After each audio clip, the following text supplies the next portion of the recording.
মিস্ত্রি মিস্ত্রি তফাৎ আছে। এক মিস্ত্রি আরেক মিস্ত্রির দোষ সবসময় ধরেই যাবে। অয় কয় ও এই ভুলটা করছে, অয় কয় হয় এই ভুলটা করছে। সব এই যে কাম করাইতেছি খালি ওই জিনিসটাই শুনে আইতেছি ওর কাছ থেকে। কিন্তু ভালো মিস্ত্রি ভালো কাজ সবসময় চেষ্টা করবেন আপনারা ভালো মিস্ত্রি দিয়ে কাজটা করানোর জন্য। কাজ সুন্দর হবে। মিস্ত্রি তো সবাই মিস্ত্রি, যেমন আতার আঙ্গুল পাঁচটা সমান না, মিস্ত্রিও সে তেমন সমান না। কাজের গুণগত মান একটা ভালো মিস্ত্রি করতে পারে। আপনি বেশি রেট দিয়ে কাজ দিলেন, তারপরেও মিস্ত্রি ভালো না হইলে কাজ সুন্দর হইব না।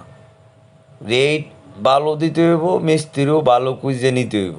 ইঞ্জিনিয়ার দিয়া ড্রয়িং প্ল্যান করায়া কাজ করাইবেন। মিস্ত্রির কথায় কোনো কাজ শুরু অথবা নিচের থেকে ধরবেন না।